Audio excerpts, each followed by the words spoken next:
প্রিয় শিক্ষার্থীরা, আশা করি সবাই ভালো আছো। তোমাদের অনেকেরই ইনবক্সে মেসেজ দেখে দেখে আমি কি বলবো, মোটামুটি ক্লান্ত যে তোমরা ফিনান্স নিয়ে খুবই টেনশনে আছো। তোমাদের ফিনান্সের টেনশন দূর করার জন্য আজকে এই ভিডিওটি করা।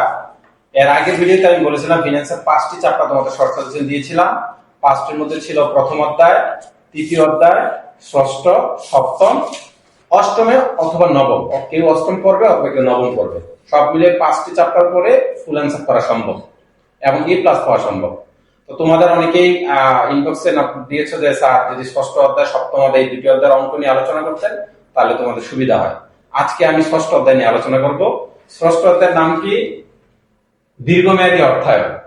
আমরা জানি ফিনান্সের অর্থায়নকে 3টা ভাগে ভাগ করে, স্বল্প মেয়াদী, মধ্যম মেয়াদী, দীর্ঘমেয়াদী।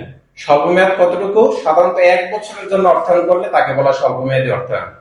মধ্যম মেয়াদ কতটুকু? 2 থেকে 5 বছর পর্যন্ত যে সময়ের জন্য অর্থায়ন করা হয় তাকে বলা মধ্যম মেয়াদী। আর দীর্ঘমেয়াদী কি? 5 এর অধিক, অর্থাৎ 6 থেকে ততোধিক বছর পর্যন্ত যে অর্থায়ন প্রক্রিয়া হয় সেটাকে বলা হয় দীর্ঘমেয়াদী অর্থায়ন। এই চ্যাপ্টারটা যদিও দীর্ঘমেয়াদী অর্থায়ন, এখানে কিন্তু আমরা খেয়াল রাখবো দীর্ঘমেয়াদী অর্থায়নের উৎস কি কি আছে, কোন প্রক্রিয়ায় এই অর্থগুলো সংগ্রহ করে। সাধারণত 3টা প্রক্রিয়া। কি কি? খেয়াল করো, শেয়ার, বন্ড, সংরক্ষিত আয়। 3টা উপায়ে দীর্ঘমেয়াদী অর্থায়ন সংগ্রহ করা হয়।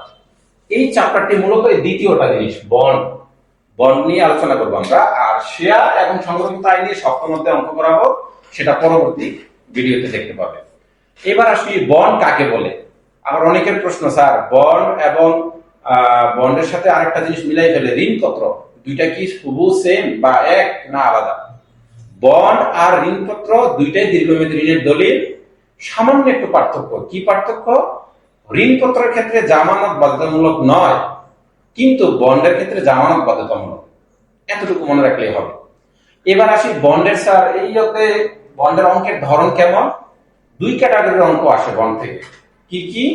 একটা হচ্ছে বন্ডের মূল্য, আর একটা হচ্ছে বন্ড হতে প্রাপ্তি। তাহলে অঙ্ক করতে গেলে যেটা তোমরা বেশি পেঁচাই পাবো সেটা হচ্ছে কোন সূত্রটা বসবে এবং উদ্দীপকটা কোন বন্ডের, এটাই চিনতে পারো না। তাহলে চলো আমরা আজকে বন্ড কিভাবে চিনবো, বন্ড চেনার সহজ উপায়। এই বন্ড চেনার সহজ উপায়টা বলার আগে তোমাদের আরেকটু এমসিকিউর জন্য কিছু কথা বলে দিই।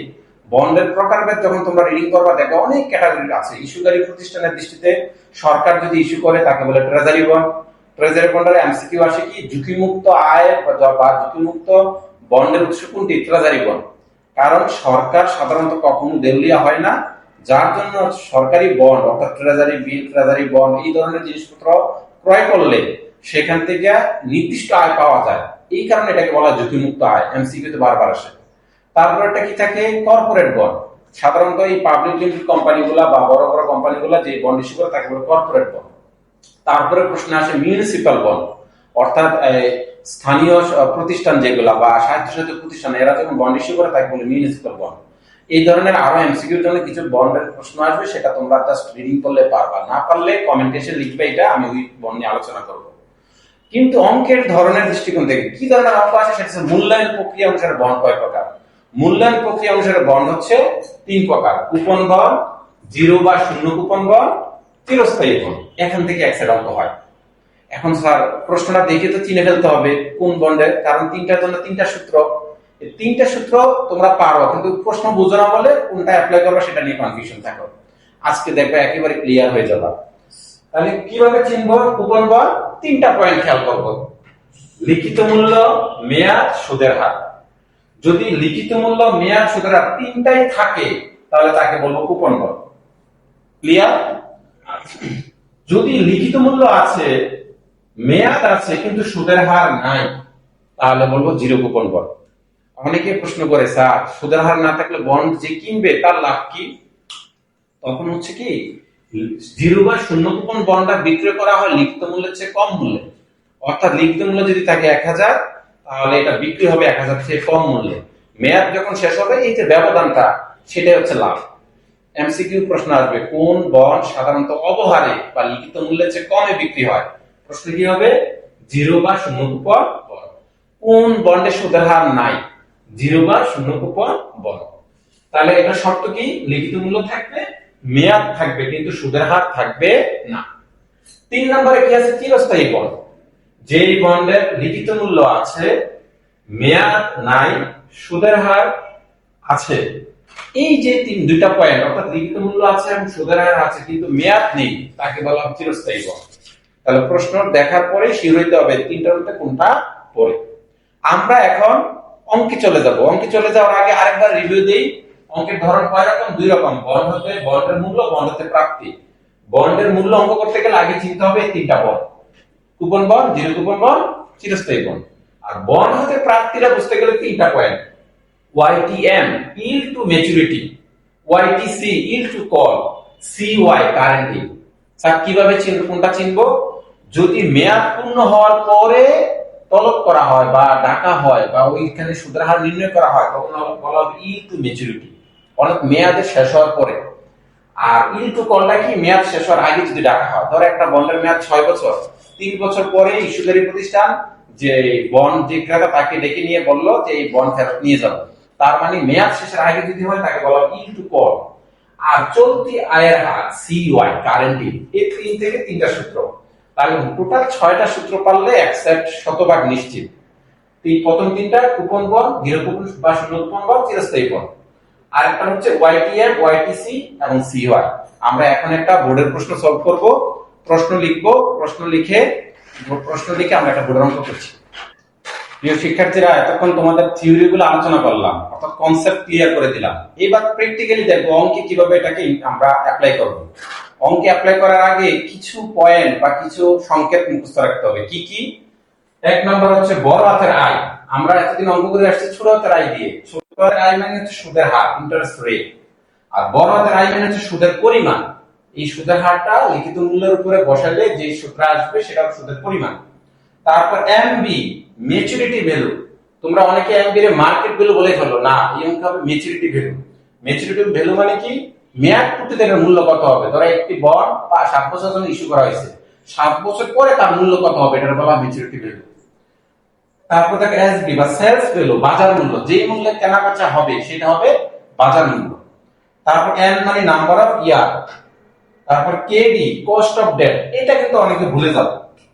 কেডি অর্থাৎ ঋণের ব্যয়, এটার আরেক নাম প্রয়োজনীয় আয়ের হার। এটাকে অনেক বলে বাট্টার হার, অনেকগুলা নাম আছে। কেডি কস্ট অফ ডেট অর্থাৎ মূলধন ব্যয় বা ঋণের ব্যয়। এই কেডিটা মনে রাখার জন্য আমি বলি কেডি পাঠক। কেডি পাঠক দিয়ে মানটা মনে রাখবা। এই কেডি এবং এই 5টা যদি আমরা অঙ্ক থেকে বাইর করতে পারি তাহলে সূত্র মান বসাবো, অঙ্ক শেষ। এবার আসি আমরা একটা বোর্ডের প্রশ্নে যাই। সিলেট বোর্ড 2025 এর একটা প্রশ্ন আসছে, দেখো। জনাব রাফসান 12 বছর মেয়াদি, তার এই 12 বছর মানে এন এর মান কত টাকা? 7500 টাকা লিখিত মূল্য। এই লিখিত মূল্য মানে ফেস ভ্যালু। আচ্ছা, তারপরে মূল্যের 13% কুপন বন্ড। এই 13%টা কি? কে পারবা? সুদের হার। কয় পার্সেন্ট? 13%, মানে বড় হাতের আই যেটাকে বলি আমরা, ছোট হাতের আই, সুদের হার। আর এটাকে যখন আমরা লিখিত মূল্যের উপরে অ্যাপ্লাই করব তখন হবে সুদের পরিমাণ। তারপরে কি আছে? বন্ডের বাজার মূল্য। বাজার মূল্য মানে সেলস ভ্যালু, আমরা একটু আলোচনা করছিলাম সেলস ভ্যালু। প্রত্যাশিত আয়ের হার, এই প্রত্যাশিত আয়ের হারটাকে বলা হয় কেডি। আমি মনে রাখার জন্য বলি কেডি পাঠক। তাহলে আমরা এবার মান পেয়ে গেছি। কি চাইছে অঙ্কে? অঙ্কে চাইছে বন্ডের ওয়াইটিএম নির্ণয় করো, yield to maturity। yield to maturity মেয়াদ পূর্তিতে আয়ের হার কত, অ্যানসার আপনার পার্সেন্টেজে, সেটা নির্ণয় করতে বলছে। তাহলে এই ওয়াইটিএম এর সূত্র কি? বড় হাতের I plus MB maturity value minus SB sales value by N divided by MB maturity value plus SB by 2 into 100। তাহলে এই যে মান সবগুলো আমরা অঙ্কের মধ্যে এখানে পেয়ে গেলাম, সেখান থেকে আবার প্রত্যেকটা দরজের মান বসাই। 975, 7500, 8000, 12 সবগুলো মান বসাই। জাস্ট ক্যালকুলেটরে একটু চাপ কষ্ট করে দেখবা এই মান আসবে 12.4%। তাহলে এই অঙ্কের ওয়াইটিএম এর মান কত? 12.4%। সূত্র জানলে এবং এটা কোন বন্ড বুঝতে পারলে অঙ্ক একেবারে সহজ। দ্বিতীয় রিকোয়ারমেন্ট কি আছে? বন্ডটির বাজার মূল্য 8800 টাকা হলে বন্ডটি ক্রয় করা উচিত। অর্থাৎ এইখানে তোমাকে কমেন্ট করতে হবে বন্ডটা কিনবে নাকি কিনবে না।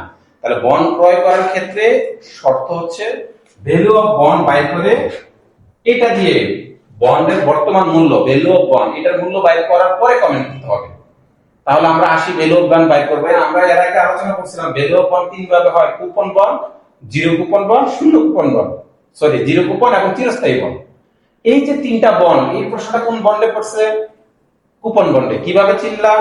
এই বন্ডে তিনটা শর্ত পালন করছে। এক, লিখিত মূল্য। দুই, সুদের হার। তিন, মেয়াদ। তিনটাই আছে, তাহলে এটা কোন বন্ড? Coupon bond. তাহলে কুপন বন্ডের ভ্যালু অফ বন্ডের সূত্রটা কি? এইটা, বড় হাতের I into 1 minus 1 by 1 plus kd to the power n by kd plus mb by 1 plus kd to the power n। তাহলে এই মানগুলো তো সবই আছে আমাদের, এক এক করে মানটা বসাই। মান বসানোর পরে একটু ক্যালকুলেটর চাপো, মূল্য আছে 8473 টাকা। এতটুকু কিন্তু তোমরা সবাই পারো। পারো না কি? কমেন্ট করতে গিয়ে সবাই এখানে এসে থেমে যায়, স্যার কি হবে বুঝতে পারতেছি না। কমেন্ট করব কিভাবে? আমরা ক্রয় করা উচিত নাকি উচিত না? আমরা যে ভ্যালু অফ বন্ড মূল্যটা বাইর করব, এটাকে আমরা সব সময় তুলনা করব বাজার মূল্যের সাথে। কার সাথে? বাজার মূল্যের সাথে। তাহলে বাজার মূল্য এখানে কত আছে? 8800 টাকা। আমার ভ্যালু অফ বন্ড আছে 8473 টাকা। এটা যদি বাজার মূল্য থেকে বড় হয় তাহলে ক্রয় করা উচিত, আর ভ্যালু অফ বন্ড যদি বাজার মূল্য থেকে ছোট হয় তাহলে ক্রয় করা উচিত না। ক্রেতার দৃষ্টিকোণ থেকে কমেন্ট করতে হয়। তাহলে এবার ক্রেতার দৃষ্টিকোণ থেকে দেখো, আমাদের অঙ্কে আসছে 8473 আর আমাদের বাজার মূল্য 8800। তার মানে 8473 এটা ছোট আর বাজার মূল্য বড়। তার বাজার মূল্য যদি বড় হয় সেটা ক্রয় করা উচিত হবে না, ক্ষতি হয়ে যাবে, কিন্তু ইচ্ছাকৃতভাবে লস করতে চায় না। তাহলে এটা হচ্ছে ইনভেস্টমেন্টের দিক থেকে। আর উল্টা দিক থেকে বিক্রেতার দৃষ্টিকোণ থেকে বিবেচনা করলে এটা উল্টাটা হয়ে যাবে। তবে পরীক্ষায় আসলে ক্রেতার দৃষ্টিকোণ থেকে। আজকে আমরা পুরো বন্ডের যে বিস্তারিত আলোচনা করলাম। বন্ডের অঙ্ক দুই ধরনের হয়, ভ্যালু অফ বন্ড আর একটা বন্ড হতে প্রাপ্তি। ভ্যালু অফ বন্ডের তিনটা, coupon bond, zero coupon bond, চিরস্থায়ী বন্ড। তিনটা সূত্র করলে অ্যাকসেপ্ট। আর বন্ড হতে প্রাপ্তি ওয়াইটিএন, ওয়াইটিসি এবং সিওয়াই। তিনটা সূত্র, টোটাল 6টা সূত্র জানবো, প্রশ্নটা বুঝতে পারবো, সূত্রে মান বসালেই অঙ্ক শেষ। তারপরে তোমাদের যেখানে বুঝতে হবে আমার এই ভিডিওর কমেন্টে এসে কমেন্ট করো অথবা আমাকে ইনবক্সে নক করো। সবার জন্য শুভকামনা, ভালো থেকো।